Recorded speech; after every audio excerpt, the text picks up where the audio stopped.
Hello and welcome to I Can't Say It, day 311. Ooh, everybody's favorite band, don't you say? Don't you think? 311. Amber. Oh, what other songs do they have? Well, I'm drawing a blank. I, not Offspring. Offspring is another band. I am thinking of 311. Oh, shoot. Personality. Oh, I have to go into the house and find my 311 CD so that I can actually come back out here and tell you about the songs that 311 sang. But yeah, Amber is the first one that comes to mind. But they have others, and I do enjoy their music, but I just don't remember the title of the songs. So today was the day after the election. For those of you that are looking for day 310, I am having a bit of a trouble uploading the file to YouTube. It doesn't want to upload at all, so there's issues with that. That's because my phone died, as my phone does tend to die. So I got through 8 minutes or so of the video, and then phone died, and I'm trying to upload it, and it's not working. And I don't really want to delete the file, so I'm going to have to do something else so that I can get that file up there. My apologies for that. You got some talking about the the results of the election, and on the whole, they were kind of what we expected. There were some races that that didn't turn out as well as we had hoped, and I'm sorry for that. Oh, let's see if I can get myself a little higher in the screen. There we go. And so we got the first results, or we got the results today. The House is now in the hands of the Democrats. The Senate is in the house of the Republicans. And the White House is in the hands of President Trump, who after today's press conference, my confidence in his ability to do the job is shaken. I do not know what is going through this man's head. This behavior that I am seeing from this president is extremely unpresidential. I do not understand it. I understand that there are some people who support Trump, but I don't know why. And here, when you watch the TV stories about why people support him, they're not solid reasons for supporting him. You know, because when I think about who I would support and, why I support them, there are numerous reasons. I can say this is what I like about this person, and this person likes about this person. I like this, his support of this, this, and this. And I can state reasons why I don't support other people. And everything Donald Trump has done, I cannot support. He's done nothing that I think is actually in the best interest of this country. Swear to God. I look through everything.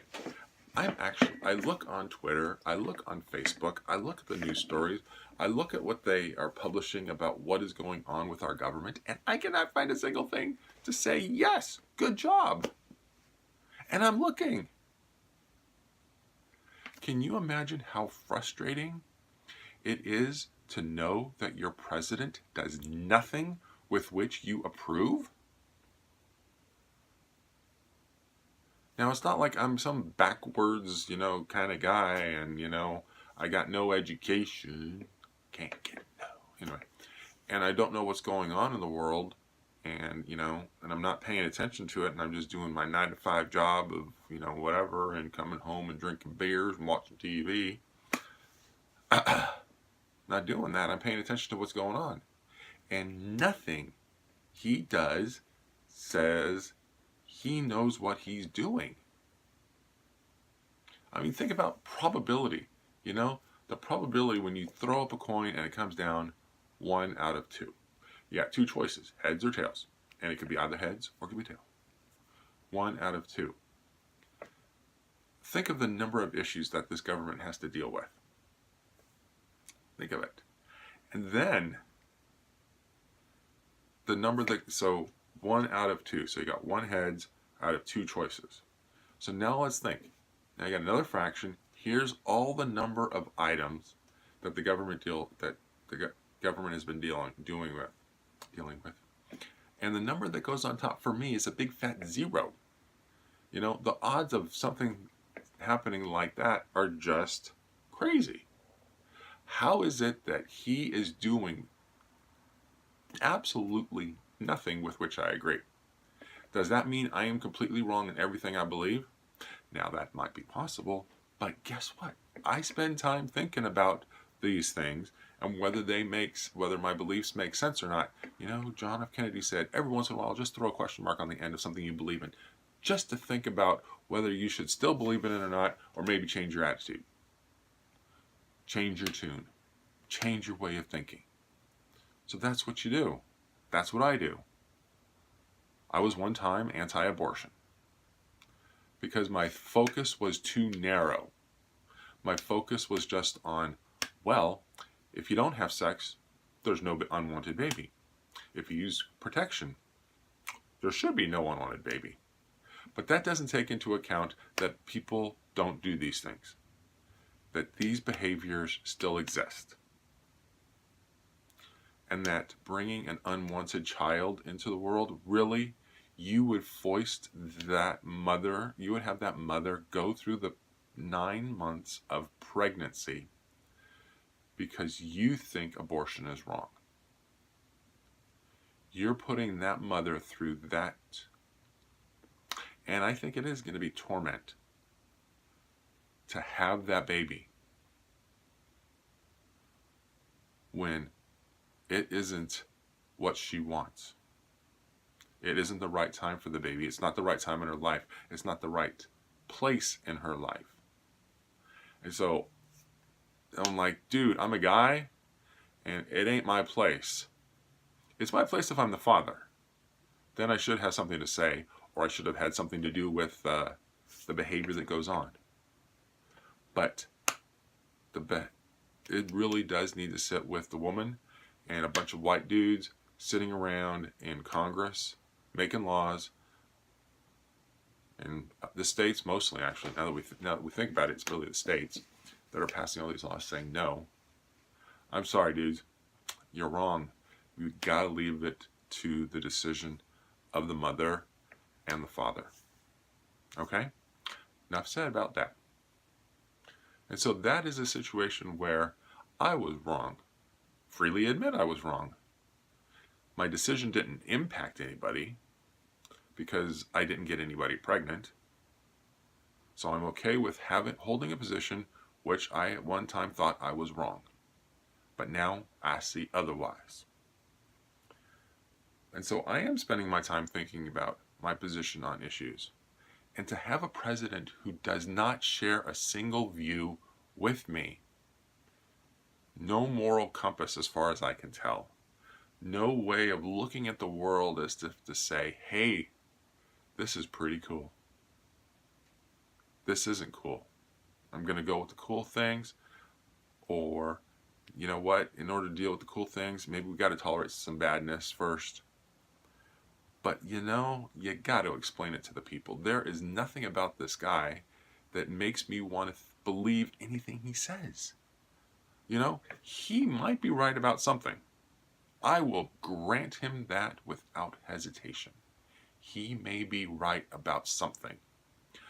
But if the messenger is not presenting his or her point of view in a way that makes me want to listen, then I'm not going to listen. And I'm not going to hear what you're trying to sell me.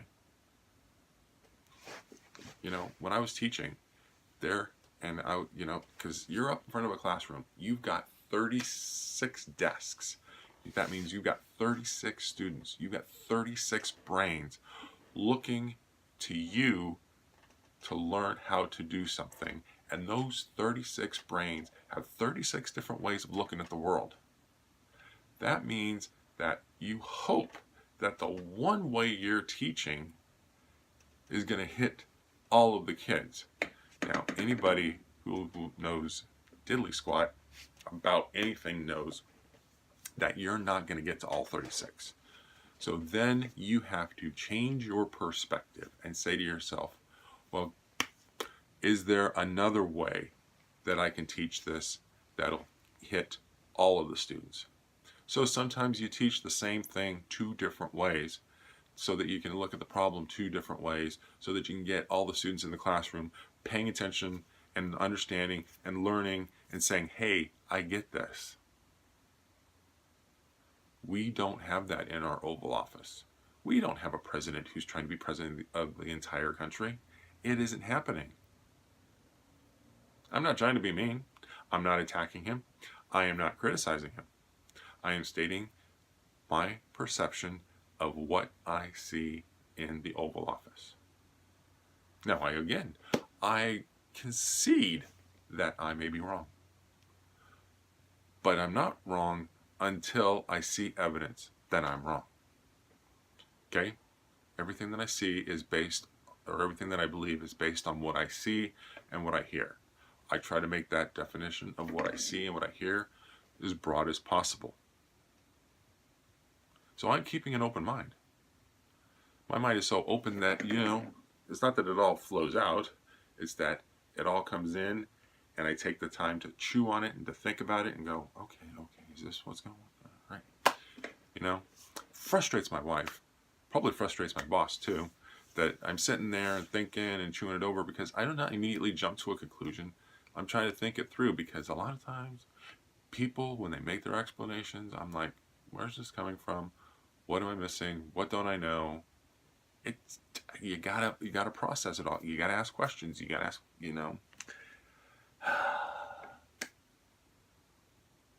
Isn't life fun? Spending time reflecting on your life and the way you live it and the way you see the world. There isn't anything better than that.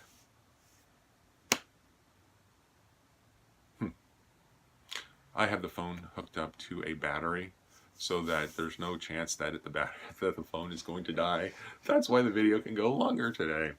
Perhaps I should have started this technique a little while ago so that the video doesn't keep kicking out.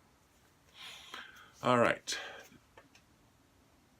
I don't know if I have anything else to say. My scale was above 260.0. I think it was 260.6 or 260.8 this morning. We'll see how that goes. Got to stop eating the candy. Eventually, we're not going to have any candy, and it'll be gone, and life will go back to the way it was. Still have to get my bike fixed.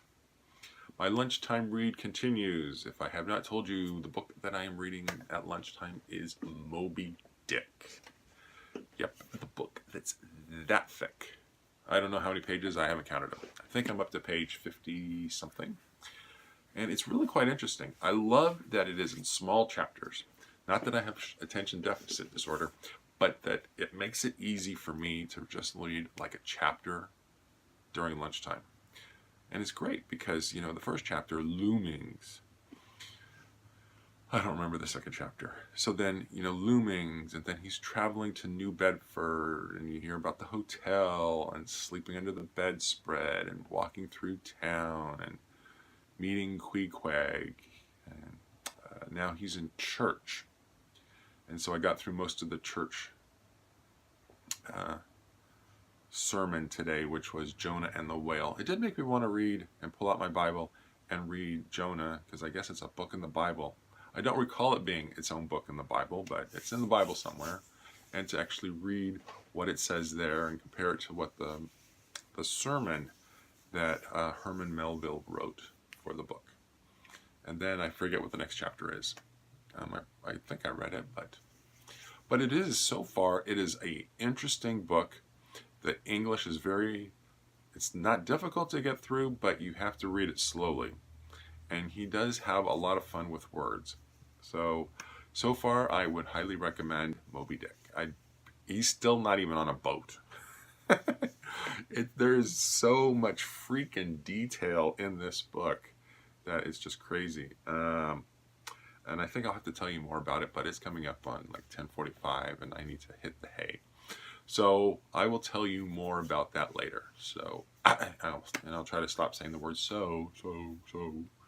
And with that, I'm going to wish you all a pleasant evening and see you all tomorrow. Bye.